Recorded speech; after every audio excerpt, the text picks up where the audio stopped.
Ladies and gentlemen, this is Internet Personality Vangelus, and the first Combiner Wars squad leader I'm gonna stick my reviewing fingers into is Silverbolt, aerial bot commander, Superion torso, and classically underchunked Concorde jet. I mean it, he turns into a very Concorde-esque aircraft, cast in a strangely cream-hued off-white plastic for the most part. The thing that makes the cream color work is the matching caramel brown, giving Silverbolt a very cupcakey appearance. I mean that in a positive way. However, he is Silverbolt, and thus he bears the Silverbolt underchunk. The best way to parse this is a mixture of consistent G1 throwback and, hey, check it out, a Concorde modified to carry massive cargo on its belly. You can seal up the Superion chest plate if you want, though this actually causes an even bigger underchunk bulge and nullifies the alignment of the sculpted rear landing gear with the retractable front landing gear. Just live with it, man. The rest of us do. With the front landing gear up, the Superion cannon can double peg under the front fuselage. It's got its own landing gear wheel sculpted on the bottom, so hooray for complete coverage! As much as I could harp on about the lack of aerodynamicism, something about Silverbolt's jet mode solidity makes me a lot more okay with it. That, and it's just tradition at this point. Silverbolt just doesn't really get how airplanes work, but he always ends up being one. Except when he's a fusor, or a samurai turkey. The first big surprise of Silverbolt's transformation is that his wings and front jet tube actually tab together to form a cohesive backpack. The second big surprise is that the rear third of his jet mode transforms into his legs. No more robot with a jet on his back syndrome. The legs even have their own pleasant touch in panels that close over most of the rearward chasm that once contained his folded up feet. Silverbolt's a magnificent price point enhanced extension of the sublime and satisfying simplicity found in his deluxe class aerial bot squad mates. And Silverbolt friggin' nails his robot mode. Aside from having some big, tall, heroic proportions, he also doesn't have a jet on his back. He does have some folded stuff back there, but it actually looks, well, folded, and not like an entire alt mode that you could detach and fly around on its own. Silverbolt's forearms do come off a little long, maybe hanging half an inch lower than I'd have liked, but he still wears it well and looks great. The surface sculpting is anything but boring, with details to be found from nearly every viewing angle. The colors are placed with pleasant variants, still a little off-white and cupcakey, and mixing in some red and black now that we're all bipedal. The only big addition I'd have liked, which can actually be found on the upcoming Takara Tomy release, would be some white to highlight the sculpted wing things on Silverbolt's shoulder blocks.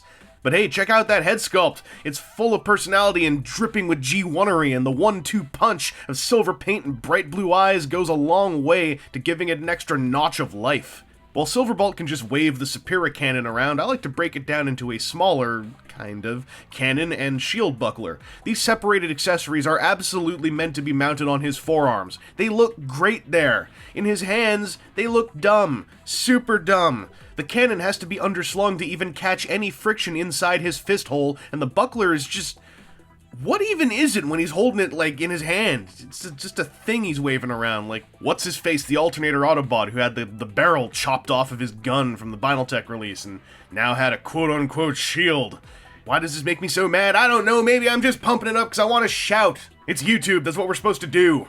One of my favorite things about Silverbolt is despite having a big, chunky head, he also has a ball-jointed neck, which has a very full range of movement axes, even just a touch of tilt waggle. The up and down part is really great, though. That's top tier. He can't, well, he can, but you kind of are bashing parts of his helmet past his shoulder stuff to get him to look like all the way to the side, but why would he do that? He just could, turn.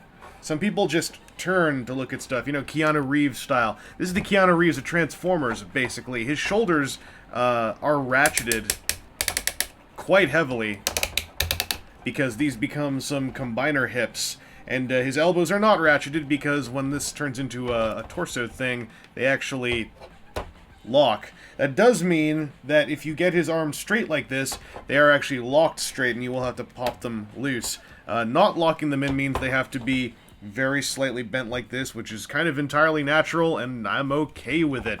He has no wrist articulation, although they are on hinges to fold up like that, but they are also separating from his arms, so why would you? He has no waist articulation. His transformation involves a lot of this stuff being hinged panels full of other things. He's got this piece of the jet hanging right off of his butt. with the current parts count on him, I do not see a way for a waist joint to have worked. Once upon a time, I thought, hey, what if we put a waist here? But then you'd have to figure out a way to separate it from this piece of the backpack and get it to have enough clearance to turn without his thighs banging into that piece of plane. I just don't see how a waist joint would work on this guy without sacrificing something else. And to be quite honest, I don't find myself missing a waist joint on him that often. His hips have nothing to do with the combiner mode. However, they are still ratcheted in both directions. And there are, you know, a handful of D10s going outwards, but I find that the distance between each click offers just enough subtlety that I don't feel limited by it. It's not like he has to be either stock straight still or, you know, all the way out. He has that click in between that makes me super happy. There's also a thigh swivel. There is a double-jointed knee. You get a decent amount of double-jointed bend out of it, but when you do, it starts looking a bit funny up there. He's got ankle joints from the transformation. They just mean that his feet can point downwards. However, I find this super helpful when I'm putting him down into, you know, more wide-legged poses, because he's got a pretty stiff heel piece as well, and that means that, you know, if you have him with one leg back and one leg forward, you can use the heel piece down to balance that leg, and then you can, you know, put him down like this, then tilt the foot forward, and now he's got a pretty solid stance on the floor while being in a pose like this. This guy's posability is pretty good. He's not, like, hyper-articulate, but every joint he has works really well. And, like, just look at this, you know, he's not standing stock still at all. He's not in a crazy pose either. He just looks like he's doing something, and I kind of dig that. Torso time!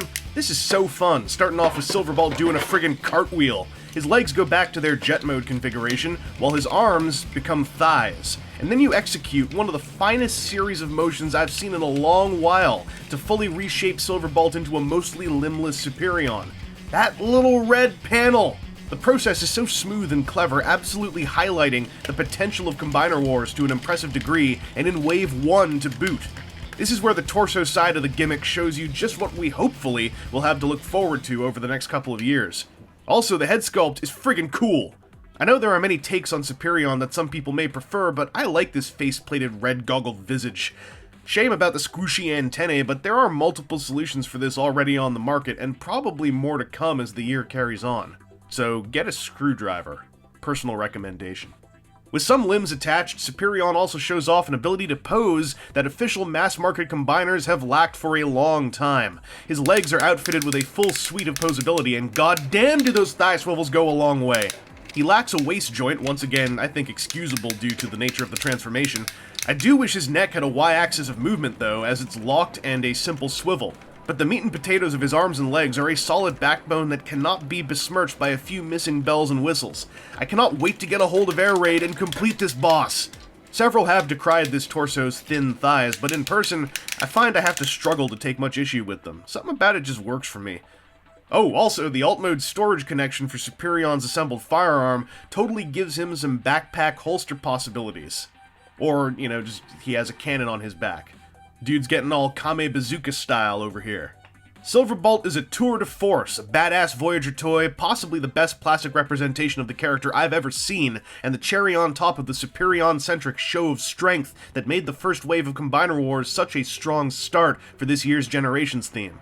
He certainly could have used a waist joint in either robotic form, but it only speaks to the massive strengths of Silverbolt and Superion that I hardly find myself wishing it was there when I'm just messing around with the figure, or figures, on my desk. Certainly the jet mode has a whack of underchunk, but I can't find much more than a shrug and an in me as far as a response. Even the cupcakey color scheme comes together in a way that I find inoffensive, and if you want a colder G1-ier palette, look no further than Takara Tomi's Unite Warriors release. If you like Transformers, you should give Silverbolt a shot. He makes for a very good standalone toy, and gives you enough of a hint of the greater Combiner Wars picture to make it pretty easy to decide on what you want to do about it, even if you only grab one or two deluxe limb robots to test things out. I can only hope that Silverbolt is the example that leads the way through the rest of the line's torso Voyagers, and not the exception. Anyway, this has been Internet Personality Vangelus, and I hope I didn't foreshadow too heavily that I feel like I've been talking about the better of the two first wave Combiner Wars Voyagers. Either way, that's a bridge we'll cross at a later date.